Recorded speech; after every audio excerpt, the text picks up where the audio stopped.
Animals, people, and the missing link. That's my topic.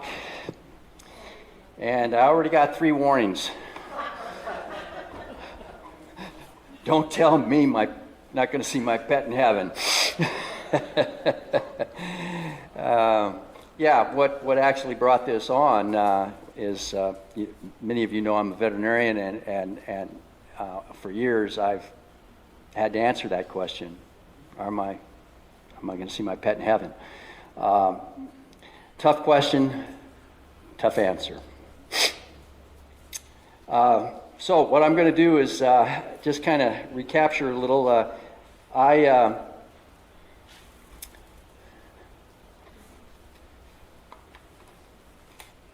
I decided to be a veterinarian when I was in the 3rd grade, 4th grade. I used to draw pictures of my office and pet shop next to it. And very focused. I was fortunate. I knew what I wanted to be. So as I've always told my kids, the shortest distance between 2 points is a straight line. So the key to having that straight line is to know the 2 points. So you know where you are now. Have something that you can draw a straight line to. So that was always my focus to them with their education, and I was fortunate to have that. A lot of people don't have that, so they're doing this, while they're trying to get to wherever they end up. And then when I was 11, I accepted Christ. Went forward as a young man. I received training from a pastor, and I was baptized. And, up to 11, we went to church every Sunday pretty much. And then when I was 12, I came home from school to find out my mom had died. That suddenly. Just go to school, come home, my mom's gone. And then my dad pretty much stopped going to church. And so did I, because I was the boy in the family and not much there. So I was focused on always wanting to be a vet and go through school, and everything was hunky-dory, raising myself basically, although I was loved. Just life makes it that difficult to raise. So I finally got to my first year of college, and I was just tickled pink, finally going to study about animals, and I was walking into zoology. And zoology, I thought, was the study of animals. Well, it is kind of the study of animals, so it's really just a study of the classification of animals, where animals are. And probably the strongest thrust of zoology was from the professor, evolution. And first day in class, he says, he asked the class, he says, how many of you believe in God? How many of you believe in God? So I raised my hand, and one other guy raised his hand, about 40. And he proceeded for the rest of that semester to pretty much bash us and use us as those that don't rely on science, don't believe in science, and would always refer to us. Well, of course, if you have known God, this is all taken care of, so you don't have to know about this stuff. And he was very sarcastic in his approach. And I can remember when he talked about the hand of a dog, or paw of a dog, the hand of a man, the primate, and all the animals. They all have 5 digits and all that. And he was saying, that's the evidence of evolution. And when I look back at this, I remember him doing that. And I had no real education, no biblical training. I had no education in evolution. I didn't have anything. But somewhere, somehow, I came up with the argument, well, it could also, I said, it could also mean that they have been made by the same designer. Now, I don't know where I picked that up. Somewhere I picked it up. But I picked it up, and I just did not buy into the evolution. I didn't buy into it, and I'll tell you why. I didn't want to let go of my mom. I didn't want to let go of the hope that I would be with my mom. Because the bottom line in evolution is it's a rejection of God and a rejection of creation by God. And I wasn't there. It made no sense to me. It just made no sense to me. And I went through another 8 years of education. And this happened all the way through. All of my animal studies, all of my science studies, I would get blasted with this, you still believe in God thing? Yes, I do. But I, again, had no schooling and no real Christian education and nothing to really back it up other than my own faith and my own belief that I wasn't going to let go of the only hope I had. So, the more they would present, the more it didn't make sense. There's a couple of problems that always bother me about evolution, and not a couple of problems. If you took evolution all by itself, and you didn't have this whole thing about God and the concerns about God and who and whatever that, if you just took it from a science point of view, it wouldn't hold water. It just wouldn't hold water. And the only reason it holds water is because there's this strong need to have something other than God, this strong rejection of God, and so evolution is the answer, and so they really jump onto that bandwagon, and it's grown, and it's grown, and it's gotten stronger, and it's stronger, and it is now everywhere. It's pervasive. And that's just man, and how man does not want accountability. But if you could really look at it rationally and objectively, you'd see, gee, it just doesn't matter. I had problems with... evolution is, we all start from a root, the tree, the protoplasm. And then there's supposedly differentiations, and the animals are starting to come up, and the very simple animals and protozoans and things, and then they get more and more complicated, and then there's a branch here and a branch here and a branch here. They talk about the evolutionary tree and a branch here and all these branches. And the tree is growing. Imagine this tree, it's growing and all these branches. And then they actually have diagrams of this kind of thing. There's crustaceans off of here, there's mollusks off here, there's this kind of animal off here and off. And all of a sudden, they got this branch that has the primate, and then there's man. Now, and this all developed over millions of years. And I sit there, okay, are you trying to tell me that all these other animals had millions of years too, but we were the only one that could develop to this point, to where we're so much more developed? Did they just stop developing? Why is it my branch kept growing? Why did that happen? It shouldn't be a tree. It should be just one shoot taking off. But if you say one shoot takes off, then there has to be a designer involved in that to make that, because the tree wants to grow all the branches. Does that make any sense to you guys? You see what I'm saying? And so that's one of the things. They also had this big problem, and this was a big problem. In the fossil record, you've got all these different animals, and they're trying to tie them together and show how they've developed. And they have these big gaps. And so when they come to these gaps, they don't know what to do. They had no transitional types. So if you have one that doesn't fly, a reptile or whatever, and then you have over here a reptile that looks like it flies, they're telling you by mutations and developments in hundreds, thousands of years that this develops into this. So you should be seeing all sorts of transitions in the fossil record, and they don't have them. So what happens there? Those are big gaps. And they used to argue time is uniform. It's always been the same.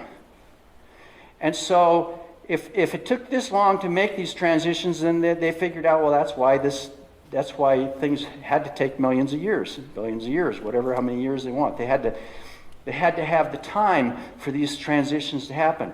But they didn't really have the transitions. So how would they explain that? Well, they finally came up with the theory that there's catastrophes. And these catastrophes would cause these big leaps of development that are missing. And because they had to come up with an answer for that. Now, 2 Peter 3:4-7 says, knowing this, first of all, that scoffers will come in the last days with scoffing, following their own sinful lusts. They will say, where is the promise of his coming? For ever since the fathers fell asleep, all things are continued as they were from the beginning of creation. So that's them saying everything's been uniform. Time has been marching on, and it just took a lot of time to get these things. And he goes on to say, don't you know that one day is as 1,000 years, and 1,000 years is one day? Time is not a factor, is what the Bible's telling us. Time wasn't a factor, and they are forgetting one thing. They're forgetting about the flood. They're forgetting about the God flooded present world. He goes on to say, they overlook creation by the Word of God, first creation by the Word of God, which means the power of God, and the catastrophe of the flood and the present world, and the heavens and the bodies will be destroyed, and fire will come eventually by the Word of God. So they are arguing, well, everything's been the same, so none of this stuff could have happened. Well, they've had to change this because of these lack of transitions. So I'm getting maybe a little complicated. The bottom line is that they do not accept the power of God. They don't understand the power of God. And so they reject the power of God, and that leaves them empty. And then they come up with this idea that a meteor comes every now and then and hits the earth and tilts it, and that's what causes these big gaps. So they've had to change their theory all along, the scientists. Science, by the way, you guys are learning this maybe, isn't always right. Matter of fact, science is wrong many times, and that's how science develops. A good example of that is, a lot of what we're seeing today. We're all experiencing that today. They can't agree on anything about COVID. But another good example of that is Galen, who was the inventor of, or the thoughts of the yins and the yans and the humors in the blood. And in order to create a balance in the blood of the humors, they bled people. And so they bled people, a lot of them died, George Washington being one. That theory went on for 400 years.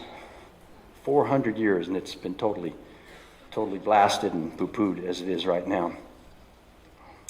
But make no mistake, the theory of evolution is just a rejection of God, always has been, and it's disguised as science, and no way does it square with the biblical account.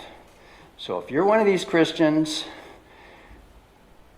creation isn't a salvation issue, what you believe in creation. It's not a salvation issue. The salvation issue is that you've accepted Jesus Christ, your Lord and Savior. But if you're one of these Christians that's trying to take the square evolutionary theory and put it into the round hole of biblical teaching, it ain't going to work. It just doesn't work. And don't kid yourself. If you strongly believe in evolution and you buy into that, fine. But you're going to have to throw a lot of the Bible out too in order to make that a work for you. Life as a veterinarian. Well, I had 40 years of being a practicing veterinarian, and I found I did an internship, and I wanted to be kind of a high-powered veterinarian. I went to San Jose and practiced in a good practice with high-powered, you call high-powered medicine, but I could not stand living in San Jose. And I did not want to live in a city again, so I convinced my wife that we're going to go to the foothills, and I found a job in Placerville. And Placerville was very different. I saw a real spectrum. This is 40 years ago. A real spectrum of clients. And I remember my first client, I came in with a cat, and the cat had an abscess, and I said, well, it's an abscess, that's pus, I got to clean it out, and we'll put him on we'll drain it, we'll clean it out, we'll put him on an antibiotic, and he'll be fine, no problem. $45, probably only $35 in those days. It wasn't very much. And he looked at me and he said, well, Doc, I got about 2 cents of lead that can take care of this. Instead of $45. Now that was a blow. Whoa, So, okay, I'm not going to let you shoot him. So I'll take care of it for nothing. I used to do that a lot, just because I didn't want the animal killed or I didn't want it to be brutalized. Then on the other end of the spectrum, I have that end of the spectrum. Then I have this end of the spectrum. Do I have to leave him? He's got to. Yeah, let me unwrap the towel. Well, yeah, okay. Can't I say no? I'm going to have to leave him here. It's no risk, no problem. Just give me a couple of hours. I'll take care of the problem. I can't. He's never been. Okay. Out to the car. I go back, put the animal, the pet into the cage, tell my attendants what we're going to do, and they say fine. I said take him out, let him go to the bathroom, gets out, puts the leash on, goes out, wags his tail out there, and I come back and there's the person still out crying out in the car. And no matter what assurance I gave, they just couldn't handle that. And it was just really rough. The attachment was extreme. And so I have these two ends of the spectrum. And it was an interesting thing, and as the years have gone by, the guy that would shoot the animal is kind of gone. They've moved out. They're probably up in the panhandle of Idaho now. And went more over to this extreme. And I had a lot of people tell me, I had two problems with this. I had a child with leukemia. We battled with leukemia for 4 years. And it was really tough for me when I had to let go of my son and let him go back where he couldn't be seen or whatever. And a lot of it was life and death. And I had to just wait. And it was very tough. And when I would see the person that couldn't let go of their animal for something that had nothing to be serious about or even concerned, I had this empathy problem. It was tough for me. My wife told me, lighten up, and basically she said it's wherever a person is, it's their tragedy, it's their level. So don't compare your tragedies with everybody else. So it was really hard for me to deal with that. But I lost a child. My child died. And then I would have people come and they would say, well, he's like a child to me, and this is as bad as losing your child. And I heard that over and over again. That was rough, because I got to be honest with you. If you're there, that's just not right. They aren't children, and I can tell you firsthand, I've lost many pets. It doesn't come close to losing a child. And so I heard that, and I said, well, where does that come from? What's that all about? And so I started thinking about it, and quite honestly, there's the people that are into PETA and animal rights and all of that, they base a lot of that on evolution. It's based on evolution. If we're an animal, they're an animal, we're all animals, we're all together, and no animal is better than any other animal kind of thing. I heard one guy say that, and he said that anytime you think that you're above an animal as a human, or you respect human life over an animal, it can be the same, but if you respect human life over an animal, that was called species chauvinism. And the other place that you would get this is what's called anthropomorphism, and this is where you relate your feelings, you place them on the animal, the pet, and so you instill all these feelings that you're feeling, and you think they have those feelings too. And where does that come from? Well, we used to call that in the profession the Walt Disney syndrome, because Walt Disney had a lot to do with it when he started Bambi and started all the different things and gave the personalities and the emotions to these pets. That's where a lot of that happened. And it's grown immensely. And a lot of you are looking at me going, well, you just don't know my pet. You know what you're talking about. I do that. I talk to my pet all the time. We communicate with eyes, man. I talk to that dog, and I'm always amazed at what he understands and how well he's watched me. and how well he knows my behavior so that he knows what's coming. And it's for real. That there is that kind of communication. The human-animal companion bond, that is something that was first termed in the 70s, and it was perpetuated mostly by the profession, my profession. And one of the problems that our profession has was that there was a ceiling on what people could afford. And the cost of veterinary medicine was skyrocketing, going up and up and up. And how are you going to get people to pay? Well, when I can 10 years or so of my practice, the ceiling was usually around $500. I go beyond $500, they opt for euthanasia. If I stayed under $500, I was able to do that. And so they had to get a way of trying to increase the value of the emotion that they have, that people have, and they call it a human-animal companion bond, and that was perpetuated. And it worked. And so the ceiling is much higher now, and the cost of veterinary care is very high, and most people will do it because there's this strong human-animal companion bond that we have. And I'm not poo-pooing that. In reality, that's also biblical. It's just that I'm trying to understand where it is that we cross the line as far as the value of the pet versus, say, a child or a person. Well, in reality, pets are sentient beings.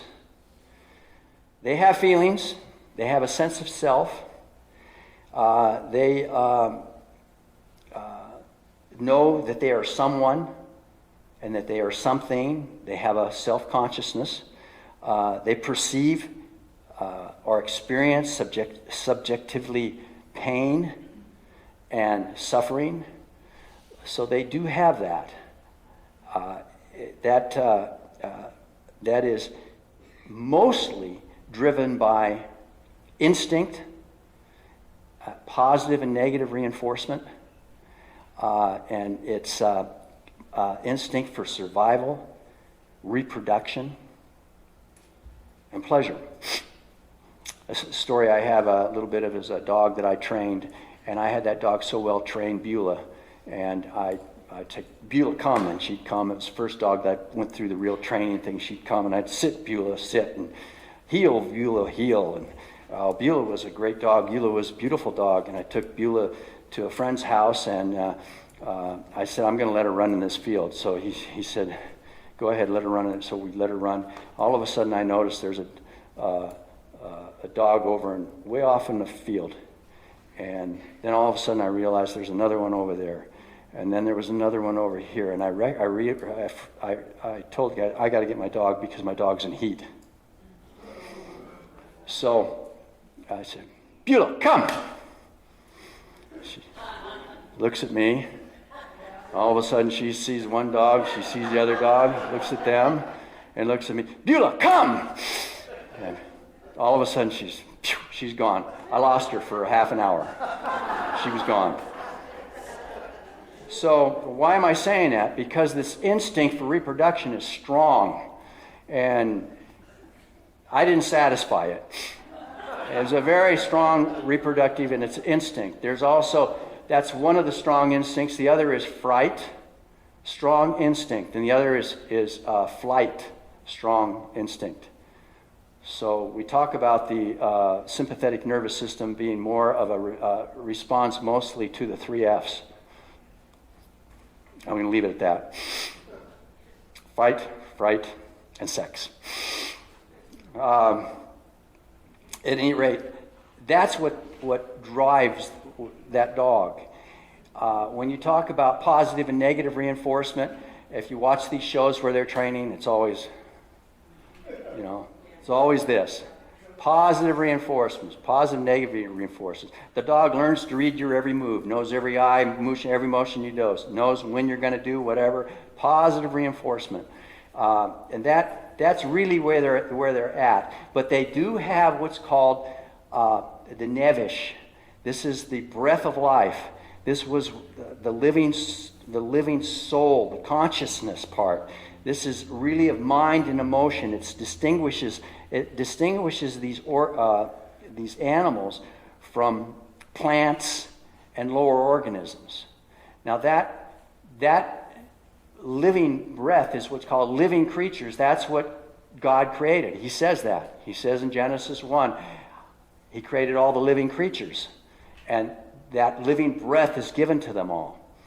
And that is a distinction that is very real, and it's really there. So when you say, I've got this connection and everything, it's real, it's there. And I'm not belittling that at all. And there is communication and feelings, and they do love you. They love you because they get positive reinforcement that they like, and so they're there for you. Although I got to tell you, how many times I took that pet that was going to die because it's never been away from home, that was willing to go home with somebody on the back door all the time. It was not uncommon. So they're not as fragile as you might think when it comes to that type of thing. But what's the biblical understanding? What is the biblical understanding? Well, biblically, we see that they were needed for sacrifice. To have a sacrifice, there had to be some payment.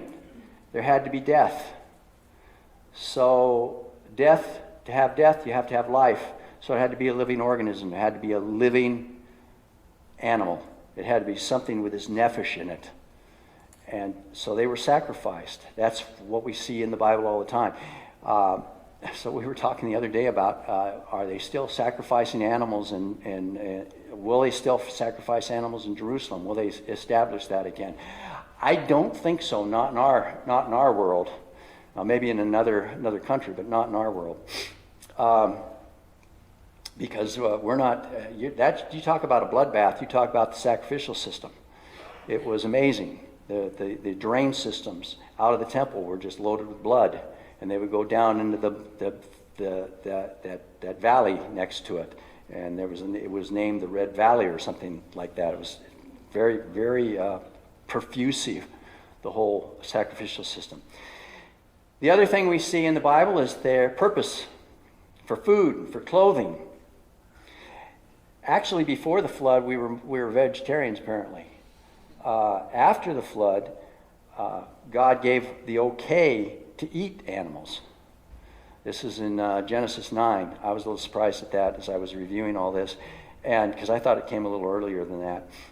But it's okay to eat the animals, and He also said, and they will be afraid of you. They will learn to be afraid of you. They are used as beasts of burdens for labor. They display God's creative nature, creative abilities. And beauty, and this diversity of kind. There was this tremendous diversity of kind, reproductive kind, always the same. Same kind produces kind, it's always the same. Now, you take the fruit fly has a one day lifespan. And the fruit fly is used for studies in genetics because they reproduce so quickly, they can do these studies in genetics. And so they're a very interesting little bug. So they've been around, remember that tree? They're off in a branch over here someplace, and they've been around as long as supposedly I've been around, and they are still a fruit fly. And they don't have nearly life expectancy that I have, but they keep doing it, and they have all these mutations, which usually cause death when they have the mutations, but they have all these mutations and all these things that they can change to make these fruit flies try to be different. But you know what? It's still kind produces kind. But you can get some differences. Like a dog is always a dog, but if you step in there and mess around with them, you can get an Afghanistan or a Great Dane, or you can get a little tiny little Chihuahua, but it's still a dog. So there's a lot of adaptation that goes on. And we can manipulate that adaptation, or nature can manipulate adaptation. And that goes on. And that's what Darwin, that's what he observed. He observed that on those islands, the different birds with the different beaks and all the different things, how they can get. He observed all that, but they're still birds. But there was adaptation. So that's microevolution. And so that's not a proof of macroevolution, where you go from a species to a different species. That's never been shown. And they don't have the intermediary ones for that. That's all in their theory. And their theories are out of their own concern for not having an accountable God.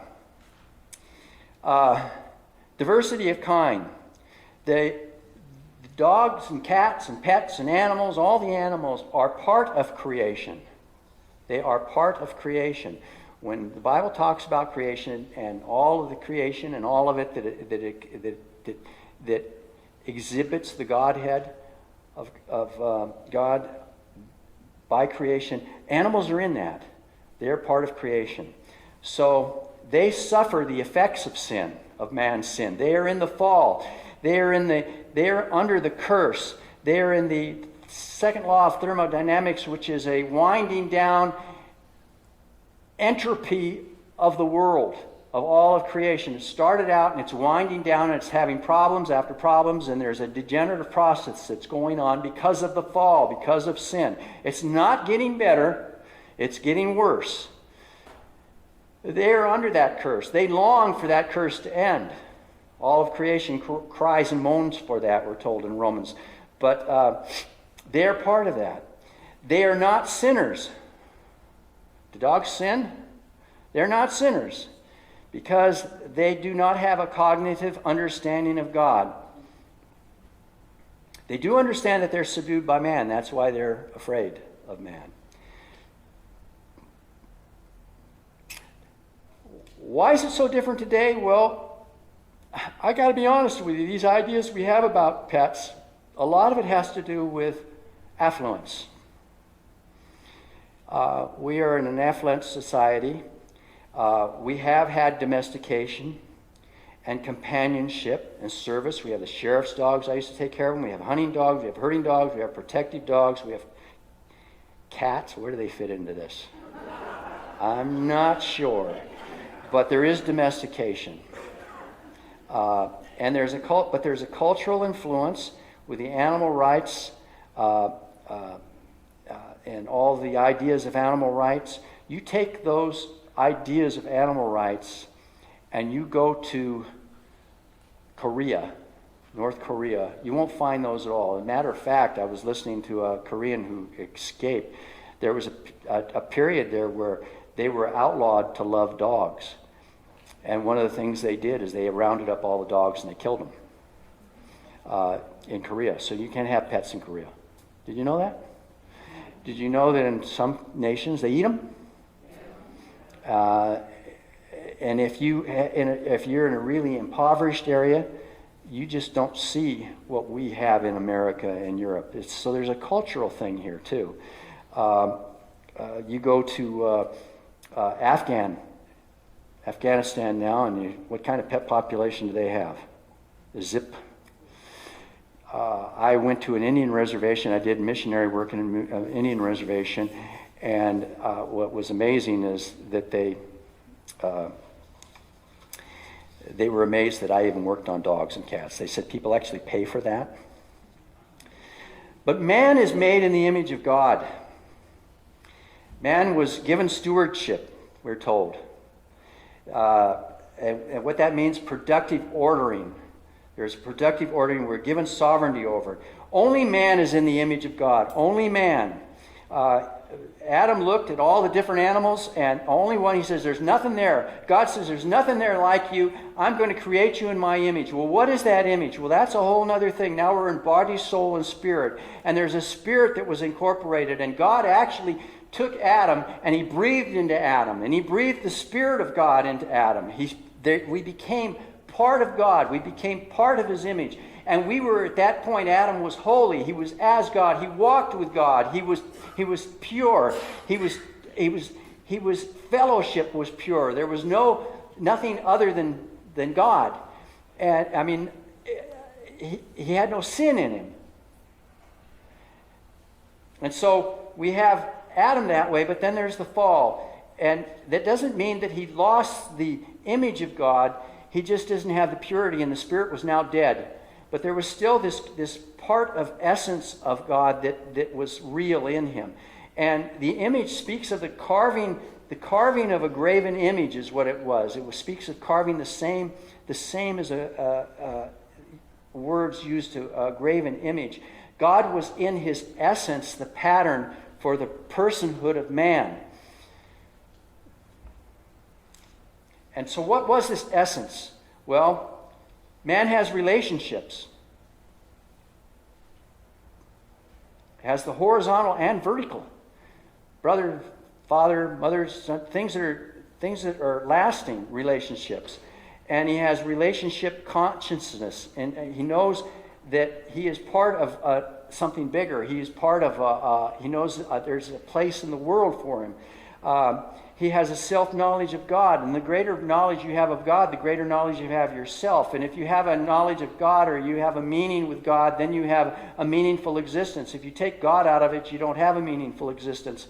And all of these things are part of the image dwelling of God. Our bodies are the temple of the Spirit of God. It's his image that we are made. A compatibility of our created flesh with the Spirit and incarnation, the Spirit of God, that it allows for the incarnation that we had, that Christ had. It was able to combine because we have this soul that is a mixture of Spirit and God. You can't really divide them. A lot of people are trying to decide if you can divide that. Well, you can't.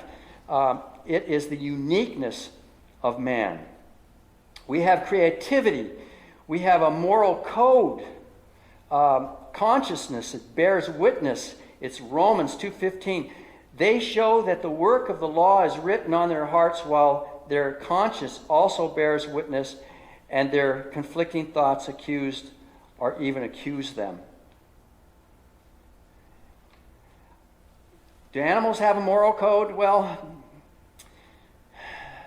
I mean, some of them kill their young, and some of them there's indiscriminate sex, just whatever they can do to reproduce. Territorial killing, they lick each other's butts, for crying out loud. I mean, there's things that really are different about them and I used to think, well, I could say this about them, but men can become like animals. Burt Reynolds was asked what made him a great lover. And he looked at the guy and he said, and this is out of Burt Reynolds' mouth, he says, well, I'm not a great lover. He says, what I do, any dog can do. Go from woman to woman. That's what he said. He says, my parents were great lovers. Together for 50 years. He says, now that's love. Now that's out of Burt Reynolds. Now what's the difference between those two patterns? The spirit, this moral that we have in a code that we have in our hearts. C.S. Lewis, he talked about, he's the first guy that I ran into that said these things aren't inheritable. These things are not in the genetic code. These things are not evolutionary. They cannot be evolved as evolution describes.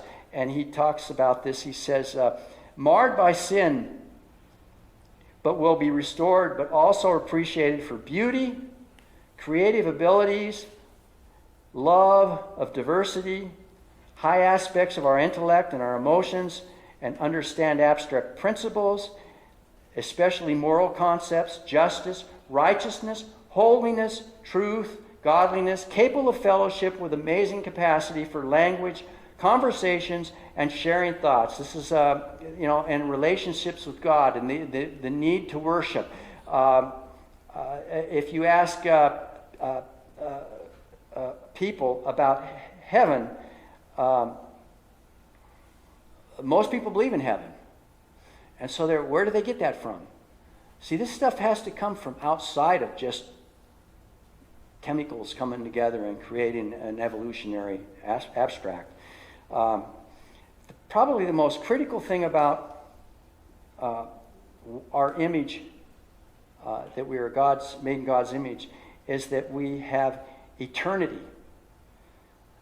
We are immortal beings, immortality after death, eternal. We either go to heaven or hell, but it's eternal. Ecclesiastics. Now here's the things that those of you that are concerned, here's the things that you have to kind of look at. Ecclesiastes 3:11. God put eternity into man's heart. It's innate in us.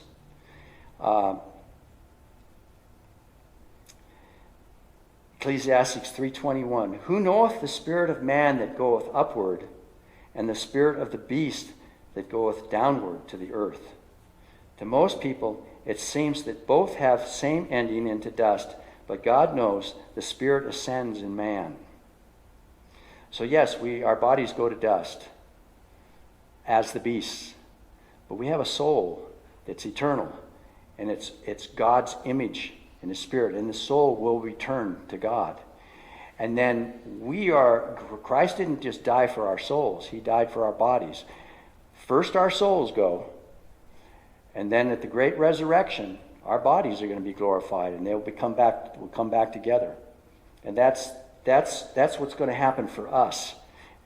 Unfortunately, it doesn't say that about creation, which is the animals. Who knoweth the spirit of man that goeth upward, and the spirit of the beast that go downward? Eternal spirit, both given by God, as Zechariah 12:1 says, formed the spirit of man within him. God formed the spirit of man within him, and the spirit returns to God who gave it. The body returns to dust, Ecclesiastes 12:7 says. Psalms says all this in another way. Psalm 49 says the same thing in a different way. Man in his pomp will not remain. He is like the beasts that perish, consumed in the grave. But God will redeem my soul from the power of the grave. So we are God's image bearers, and we have an eternal soul. We have an eternal presence. We have a spirit that is going to go beyond. And yes, sin affected this. But Colossians 3:10 says we are going to put on a new self, which is being renewed in knowledge after the image of the Creator. Romans 8:29, predestined to be conformed to the image of the Son. Ephesians 24, and put on the new self, which is the likeness of God and has been created in the righteousness and holiness of truth. I got all these passages here. Beloved, now we are God's children. Now, it does not yet appear what we shall be, but we know that when he appears, we shall be like him, for we shall see him as he is. And everyone who thus hopes in him purifies himself as he is pure. No one, this 1 Peter, not to live in the flesh, but to live in the Spirit of God. Now, ask yourself, can animals live in the Spirit?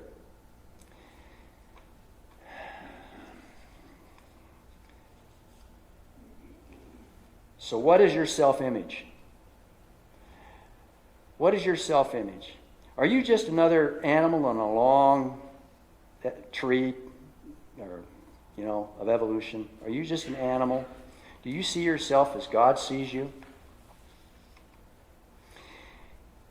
He desires us. He wants a willing, true heart to fellowship with us. What was his purpose? God is love. He created man for pleasure, for his pleasure, Revelations 4:11 says. I got to thinking about this. He's got all this love, and he wants to just give it to us and put us and shower us with his grace and shower us with his love. That's the pleasure that he has, he wants. That's why he created us. But I got to thinking about it, for his love to be totally fulfilled, it has to be reciprocal. The love has to be mutual. And so God has created us for this mutual love so that his love can be fulfilled. Because if we don't accept his love, it can't be fulfilled. If there's nothing out there to accept his love, it can't be filled. Overwhelming love that he wants to bestow on us. That's his purpose. So it's reciprocal. For love is to be expressed in all its fullness, there must be mutual love, each for the other, and it has to be voluntary. It has to be free. It has to have you have to have that moral choice to love God or reject God. And so he desires us for that. He desires us for that love. He wants a willing, true heart to share his person with us. He has placed us above all creation. All creation he's placed us above. He has a plan for us, eternal, heavenly presence and glory. That's his plan for us. We have a tremendous value to God. How tremendous? Enough to send his son to die for us. That's how great his love is for us.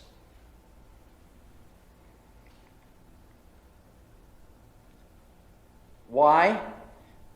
Because we are his children. How great your love for your children.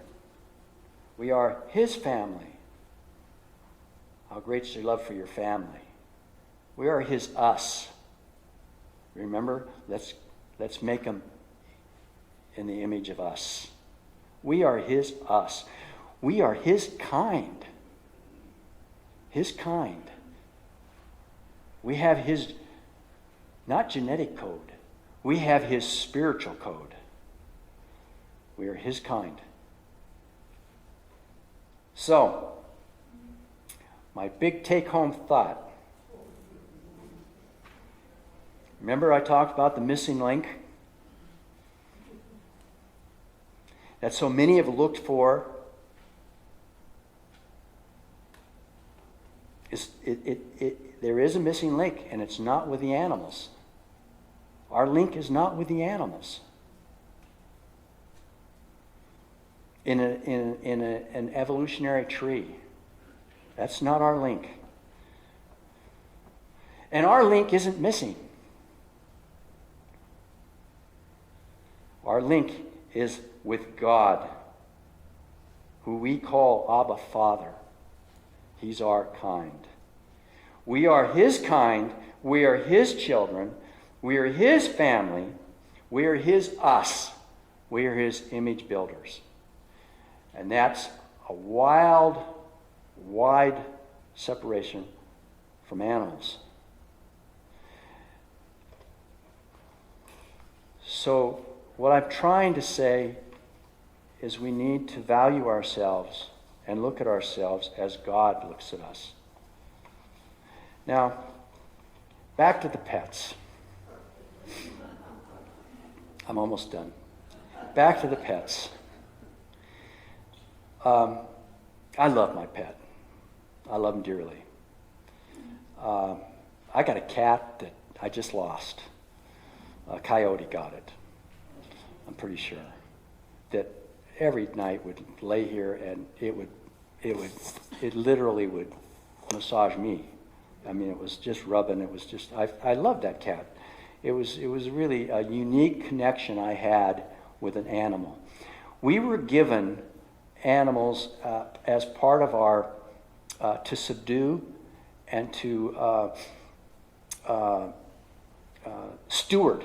That's the word I was looking for. We are to steward the animals. And so that's what I see inside of us that does what you're all felt and all have. My toughest euthanasia was with men. I just learned that men and their dogs, and the older men, they've got just their dog now, these older men. It was the toughest euthanasias I would do. And I used to just be amazed at the bond that was there. It's a real bond, and it's the stewardship. And that, I believe, is instilled and given to us by God. And so when you talk about the creation, environment, I'm an environmentalist. You talk about the care and need for the pets. I'm for that. You talk about all of that, but I don't equate them with humans who are in the image of God. I just don't do that. And I don't think that that's scriptural. But We know you're all going to say, well, what about the lion that lays living with the lamb and that part? Well, that's mostly the millennial rule. As far as I can see, that's during the millennial rule. And we're still living in the millennial rule. There's still death in the millennial rule.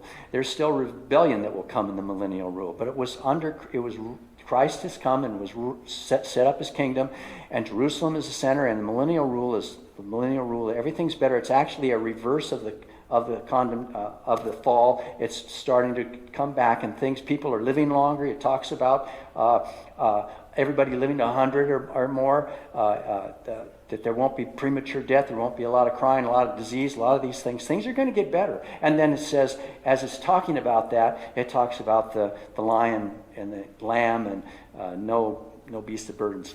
By the way, I also left out the fact that you can't kill a person because of the image of God, and if you do, it's death. If a beast kills a person, death to the beast. We're set up. We are placed higher than all this. So you have this millennial rule, and then what happens after that? A new heaven and a new earth. The old will pass away. The old will be destroyed. Everything will be gone. The only thing that's going to cross over from the old to the new are the children of God. That's all it says. Then when it describes the New Jerusalem and the new heaven and the earth, it never mentions animals. It just talks about the jewels, and the city's going to be beautiful, and there's going to be a river that flows through, and there's a tree of life, and there's going to be no tears and no pain, and everything's going to be, it's unimaginable what it's going to be like. Now, what I know, I can't tell you if he just didn't mention it. I think there'll be animals. Will it be my pets? I don't think so. But you can think that. What I want to say is that whatever God's provision is for your pets, I know one thing, that it will be good, it will be just, it will be righteous. They're part of creation, and God's creation that's his responsibility. So don't hear me be a hard nose about this. I'm just letting you know what the scriptures say, and I believe that we have a God that loves the animals as like us, but not as much as us. That's it.